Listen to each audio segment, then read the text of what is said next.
I'm Joanne Wilson, and this is Positively Gotham Gal. Real, honest, and meaningful conversations with women entrepreneurs and their approach to life, business, and everything in between. Hi. Hey, Liz, thank you so much for doing this. Not at all. We're all busy. We're all busy Yeah. not to get COVID. And, I mean, That's like a full-time job, yes. all that's necessary to not catch it with, oh my God, all the shopping and preparation and, coordination of people's movements. I mean, we're out east. We keep going back and forth to the city, but we are super got COVID. So now we're out here and we're just like, okay. Like we went to the grocery store to get some stuff, and I was like, throw in more toilet paper and paper towels. Here we are again. Here we are again. Exactly. Be smart. Anyway, we're going to dive in. I have tons of questions for you. I'm very excited to talk to you about, your life. You immigrated to the United States from Poland when you were 6 years old. Correct. Yes. Do you think that experience really shaped who you are? I think that I have European parents. My mother is Polish, my father's Czech.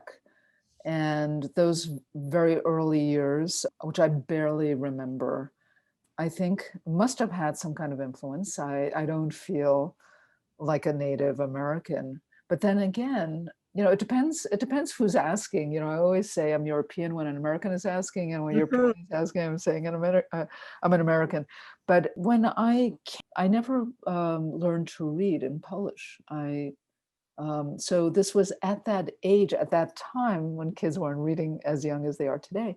I came to the US and I didn't speak the language and I couldn't read. So I was really behind when we arrived. And my first couple of years of elementary school, I was put in a slow learning class because, and this was, at that point they called it retarded, I think. It was, all the students that really had learning disabilities, whatever they were put in one place. And I think that actually had an impact on. You had to. And you eventually got up to speed, obviously. But by third grade, I think my consciousness snapped in, and that's when my memory really starts. But that was defining. And also my parents gave up everything to move to the States. They were very well positioned in Poland and basically had to give everything up to the government. And so we came without a thing. My mother was cleaning office spaces and toilets, and my father was unpacking groceries. They started from scratch, literally from scratch. Yeah, and it was and I went around collecting seltzer bottles. I mean, those are the kinds of early memories that I have, sort of working our way into middle classdom. Right. In the States. Yeah. We went back, we went to Poland and Czechoslovakia last year. I mean, I'm so in terms of everything happening. And I mean, what an incredible place. And have you gone back? I assume you have. Well, yes, I was back. I was in Krakow a number of years ago to do a talk, but my family's Jewish, and they were Holocaust survivors. My parents are, but the rest of their families were not as lucky. And my parents never harbored, much, good feelings and goodwill for Poland.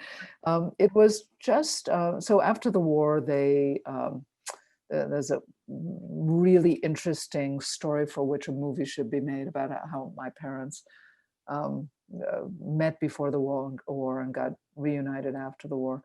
But they moved to Paris, and my father didn't do very well there in terms of being able to get work. So they went back to Poland, and Poland was very anti-Semitic. My family is fairly secular, but still, it's like a mark on your back, and it was very difficult. Yeah, it was very difficult after the war. So They wanted to leave for quite a few years, and it was very difficult to get an exit visa, and finally it worked. So this is the thing. Like, I never felt compelled to go to Poland. When I say European, I mean just generally. I feel like with that continent, I feel more, in a way connected, soul, in terms of my soul. But it but there's nothing specific and precisely about Poland that draws me. Right. No, I get it. I mean, sometimes I say to people, well, if there wasn't a war, I would have been European. Yeah, there you go. That's interesting. It's a good way of So I thinking. definitely feel. So you were commissioned to build the ICA building in Boston, which was kind of a turning point in your career. Can you, so you went from this like critic about institutionals, and then you actually did the actual design of this institutional space. Can you talk about that transition and how, is that something you were plotting to like come out of and then start building things that you were having conversations about? So we were always outsiders as architects, and trying to uh, make things that were in the public realm, whether on found or borrowed sites, sometimes in galleries or museums. And the idea of actually doing a museum was a bit far-fetched. We were critics of the museum, actually, Right. coming out of that institutional critique period. But this was just a very lucky break, because we were put on a long list of architects for the ICA to consider. And we came to an interview, and it actually happened across a period of time, but it became very clear that the director of the museum was someone that was my age, that was a kind of colleague, and there was an affinity really with her, and it sort of led to getting this project, and for us to feel like that critical anti-institutional voice has to be tempered now, because we're being asked to speak in the voice of the institution. And we could still speak critically of the institution as a concept, but here we have a client that wanted to do something interesting and new, and was very open to a collaborative condition. So we didn't have any enemy here. Yeah, which is amazing. I mean, I know that I just am joining a big public government board, and I said, well, how about this person? And they're like, well, he's been very critical. And I was like, well, that's the perfect reason to bring them on board, Right. Yeah. right? No, that's exactly right. I mean, you want to have a discourse around Exactly. some, Right. yeah. So Um, how did you strike the balance between like staying critical and skeptical of institutions, but still changing their structure from within, that you were asked to create? So, I, coming from a very different angle. I think we have to sort of maybe go back to where the institutional critique came from, what it was born, and these institutions that are not rethought, that are just handed down, and they're expressions of power, and they have, often a very kind of overdetermined path, and it often doesn't align with contemporary culture or values, and that's where the critique comes from. So when there's more of an alignment between values of an institution that wants to change or wants to move forward, or one that wants to be imagined forward, then the stakes change, and the role and the voice changes. So it could be more, it doesn't have to be so confrontational. It could be more about generating new thoughts, Right. Creative. and yeah, creative, aspirational, and And in was dialogue with the director and with the people that have those positions of power. And I think that there's less of a wall now with museum directors, at least in my experience, than one would have imagined 20 years ago. Or well, it's moving forward. I mean, how was the MoMA expansion? I mean, that was a major event. yeah. And this was, so where the ICA was still, it was an old institution by American terms.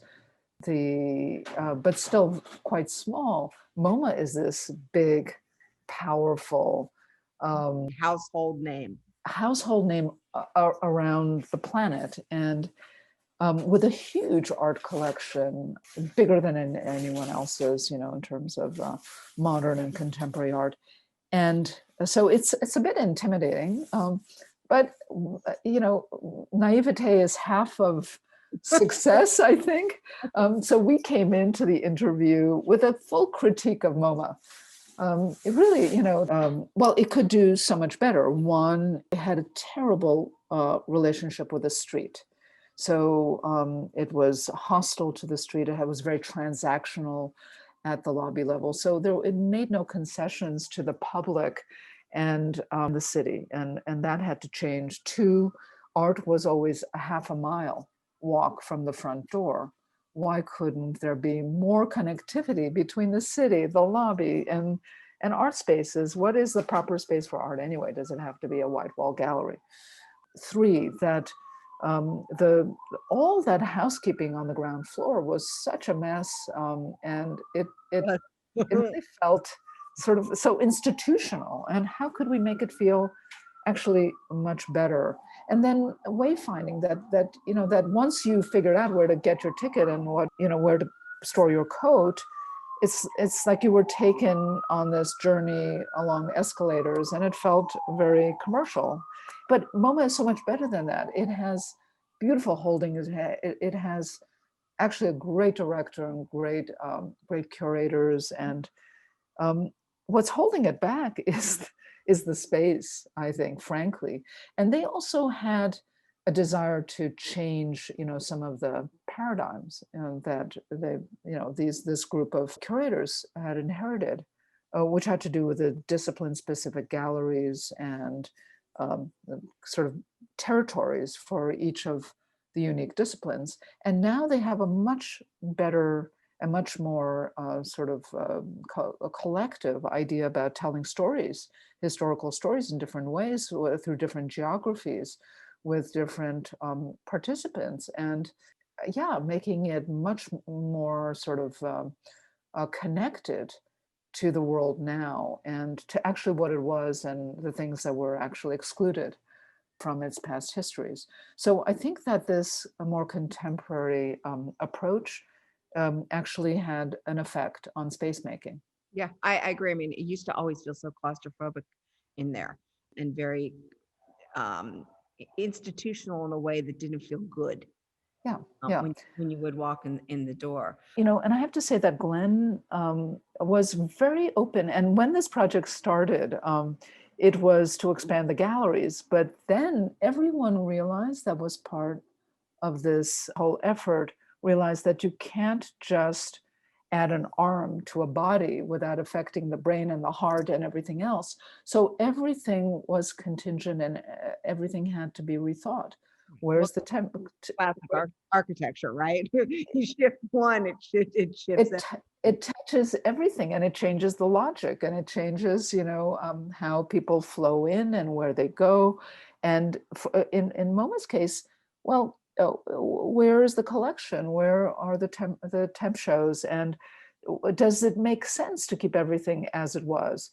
So I think that what ended up happening is we touched all edges of the institution, all corners of it, and sometimes with a very, very small gesture, and sometimes with a bigger, sort of like from nips and tucks to heart surgery. So you created your own practice right out of art school. So you didn't really have to did you feel that you had to prove your practice within this largely male dominated architectural field? And then you went and you were an academic at Princeton, what kind of observations would you have around the gender representation in your field and the dynamics within that?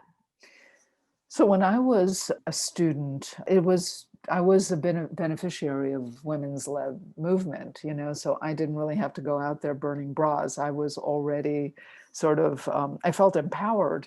And when I went from art school to architecture school, and then on to some kind of dissident practice, it wasn't really with the intention of making buildings. It was with the intention of rethinking conventions of space. And it could be in art and media, it could be sculpture, it could be performance. But also, sooner or later, the possibility of doing architecture, since I had a professional degree, sort of came into my head as an option. And my partner, Rick Scofidio, and I started to slowly build a practice. I've never done it alone. I've always done it in partnership. So, women maybe starting to practice independently in the 80s might have seen more of a problem. I actually never felt like there was an impasse for me. But the truth of it is that when you look at the field right now and you look at the percentage of women in architecture schools, it's usually 50-50. I've been teaching since I got out of school myself. It's always been 50-50. That's But amazing. then I did not know that statistic. it's amazing. It's just, it's the way it is. Women are as attracted as men and they're as competent as men. But something happens afterwards, which accounts for why my office is 25% women and not 50%. It should be 50%. And, I think that some of it has to do with many women that graduate go on to not specifically building like architectural practice, but go on to other kinds of architectural related fields. That gives them more sort of liberty. Architecture is really hard, it's It's very really long. hard. Yes. So you think a lot of them go into perhaps, design and helping people think about their spaces in furniture versus actually Right. physically designing the space. Exactly. They go into sort of different forms of design Mhm. practices and also curatorial and writing and teaching. But the resilience, has to be so high. And often it means trading a family for a Mhm. career. I mean, I think it's a real problem.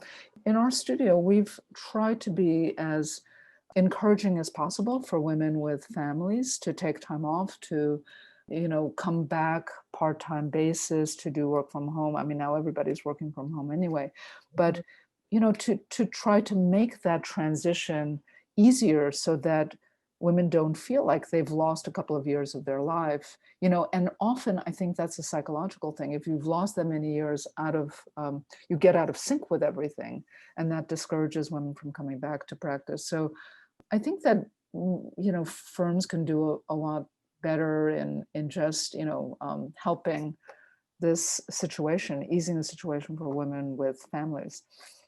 I would think, I mean, certainly because I've done plenty of projects myself, is that the technology that has changed and the tools for architecture that you can actually get in a meeting that you would have preferred to have been laying a big piece of paper on a table that everyone can look at, you really can do things differently and move things around, with your mouse to have these conversations and re-looking at spaces together, Yeah. being in your home. Yeah. I would say my first choice is still in I'm person with, sure. but it's true. What you're saying is that we have a tool that we've gotten really good at during COVID that I think is going to have a long lasting effect, that we don't have to be in the office 100% of the Yeah, time. yeah. No. So you do projects all over the globe, and you're very interested in cultural spaces as well as outdoor spaces. How do you think COVID is going to change your direction as you continue to build those type of institutions? I mean, we can talk about the Shed, we can talk about the High Line. I mean, we did that event at the High Line. The Mile Long Opera was one of my all-time favorite art events. That was, you walked it, you saw it, it was just this interaction event. It was phenomenal. And you think like, God, now like you have an anxiety attack walking down the High Line seeing all those people without masks. And so what are you thinking about on the projects you're working about when you're thinking about what is this going to look on the other side? But there will be other times again where we're going to have other pandemics. I would assume that this is a changing in for the globe. Yeah. A word on the Mile Long Opera, which was one, I think, of our most important accomplishments, really, because I was a sort of creator, co-director, and co-producer on that project. Never done a lot of that stuff, but learned it in real time. And with 1,000 singers and 3,000 people a night threading through there, I just think it was the right project at the right time. And it was because we were the architects of the Highline and we saw all that change. Not all of it was great, that we had to do a post-occupancy response, right on the site where it happened. And the Highline as a theatrical platform was very important. So now coming back to COVID, taking opera outside of the Metropolitan Opera House.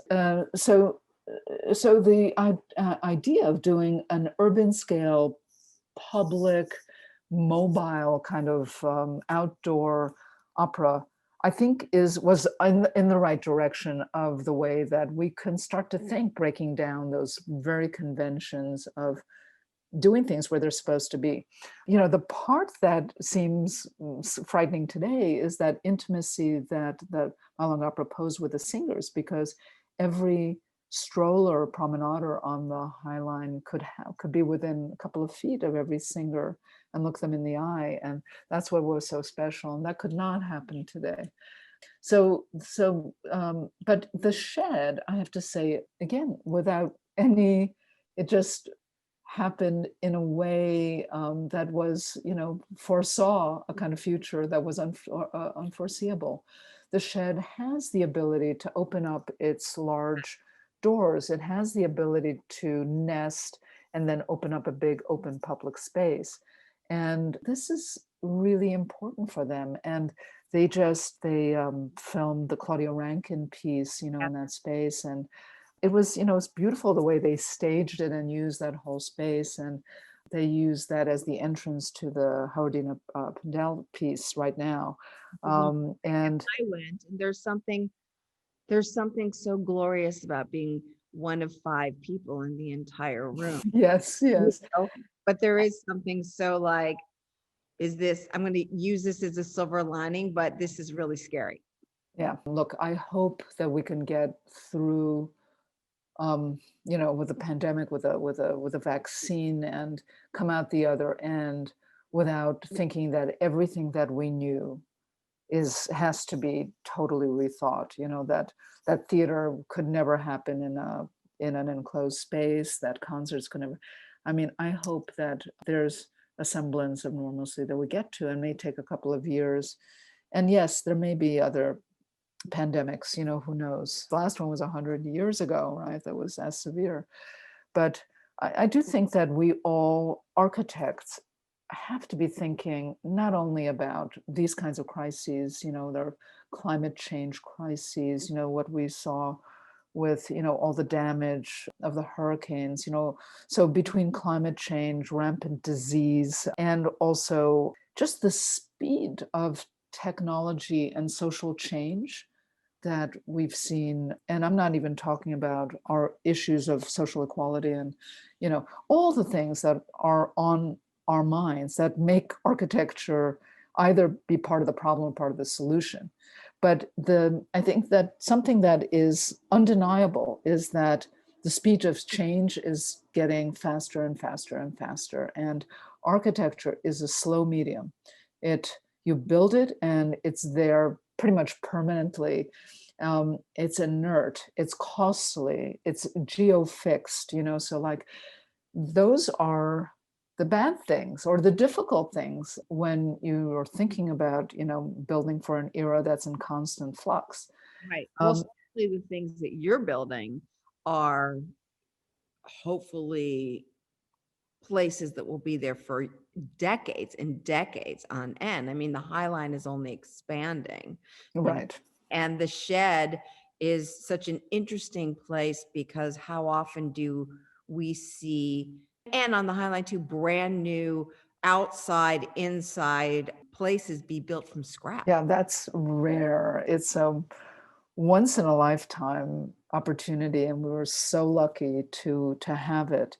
but it's from scratch without an institution backing it. So there was no model really for this. It was kind of imagined as we went, with some encouragement from the city and from a couple of key people out there like Dan Doctoroff and Kate Levin, who were Mhm. very instrumental. But for the first 6 years, we were pretty much in the wind there, with the encouragement and the backing, but without actually an institution, a formal institution that we can get a real contract, um, and then a little bit later, the bringing on a director, Alex Poots, who's brilliant and Amazing. perfectly aligned, Really. amazing. I Yeah. mean, he's amazing. He's just an amazing human being. They definitely broke the mold after they made Alex. There's nobody really like that. And so this was a perfect alignment of the stars. Yes. We were at the right place at the right time. That was the only place that one could ever imagine building from scratch, because the city owned that piece of property on a commercial land, that was going to be moving forward. And everyone wanted to see something cultural happen there.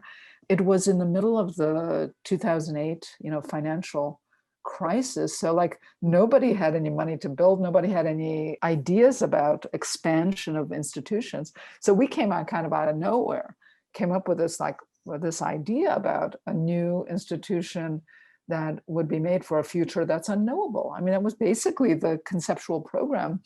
Who knows what artists are going to be doing in the future, what kind of collaborations across what disciplines, how big the space, indoor or outdoor. So we tried to make an incredibly flexible structure. And it is. And it is. And I mean, the unfortunate thing is that, it sits near the Hudson Yard, which I'm hoping at the end of the day becomes middle income housing, which would make me extremely happy.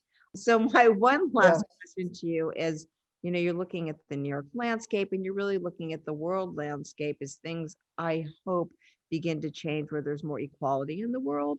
And, we see the numbers of more and more people pre-COVID going to art institutions, going to events because they want to get out of their house. They want to be with people. Are you interested in the next generation of, low income housing where, Corbusier and all these wonderful architects built this when it was needed decades ago, and we haven't really had a next generation of that? yeah, I think that it's absolutely true that the only way to combat a city that is becoming progressively gentrified and monocultural is to figure out a way of making middle and lower income housing, assisted housing. And I think that this is going to take more than the efforts of the city, and Yeah, there's, federal government for sure. yeah. I mean, it's going to be independent private developers are going to have to really figure out. And look, this is all, New York has always been a real estate oriented city where every square foot, keeps escalating in value. So to carve away areas for housing, to allow cities to be sort of more like cities, like what they should be, which is varied, which is textured. And what we see in the Highland, which is one of the reasons why My Long Opera was an important piece to us, was that those properties were being flipped and sold at higher and higher values.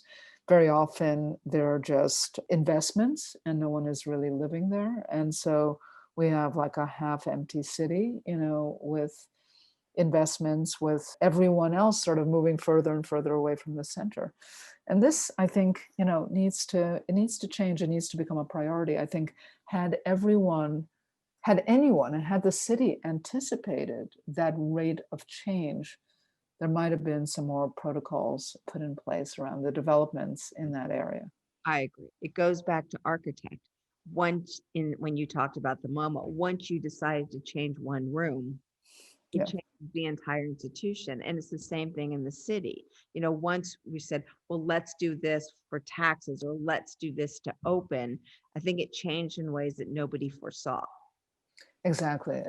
And the High Line had this effect, which is, was totally unanticipated. When we started, we were talking the city into it, and Robert Hammond and Josh David did the heavy lifting there. And when Giuliani, who's been a lot in the news recently, signed the court order to demolish it, with that great foresight that this land was worthless and the High Line was a piece of junk, right? So in comes Bloomberg and Amanda Burden, and there's this effort to give it a try. Let's hear this out. Let's see what kind of park could happen there, because that part of Manhattan really didn't have a lot of green space. So it made the entire west side of Manhattan change, but no one had a clue. And even after the first part of the High Line opened in 2009, and it was clear that it was going to be an incredible success, still the city was like, really, should we, expand this? And of course, private philanthropy and the city and everybody cooperated to do it. It was a big experiment, and it worked better than we thought, which is a problem. So this is the problem. That it is a problem. I mean, the second rail is like, shouldn't we make it a little wider?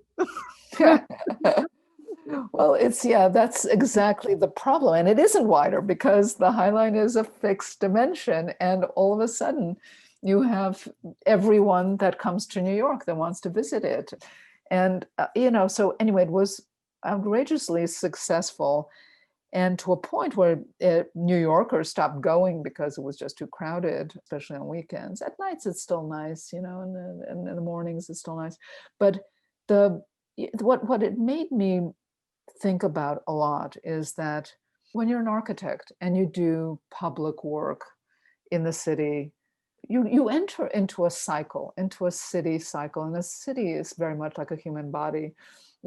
It's like healthy or it's not healthy. And you could, it has this sort of tissue, and you could affect it like the High Line. It could, maybe have an adverse effect or no effect, but then it could totally change the organism. And we had no idea that it was definitely on the down cycle of the city. We helped it to be on the up cycle, but it went up so fast that it went up over itself, to a point where it was eroding some of the wonderful things that, that affected people deeply and emotionally about being in that part of New York. Nevertheless, all the upside, it's a great park and I'm very proud of it. Had I done it any differently with this prior knowledge? No, I couldn't, I couldn't make it less good. Why would I do that? Right. It's fantastic. And so is the shed. I mean, thank you. Thank you. Amazing things that both my husband and I are involved in. And it was great. I still remember going up to the High Line before anything started with Joshua, and Fred and I were like, wow, this is amazing. Our kids would go up there, with their friends at night beforehand, but we had never been up there ourselves. And so, it is one of the most unbelievable things, both these institutions, has happened to New York City in decades. Thank you. I was one lucky person, really to be at the right place at the right time, maybe with the right idea also, and the right collaborators and clients. And the city administration was very pro-culture, pro-public space. It was just sort of great moment to be able to execute these things. And also Lincoln Center, I would be the last person to imagine that I would have any effect on my own city ever, let alone be an architect. It was the last thing on my mind. You did. And so anyway, well, thank you so much for doing this today. Okay, well, thank you. Appreciate it. It was fun to chat, even with other people listening. It was good.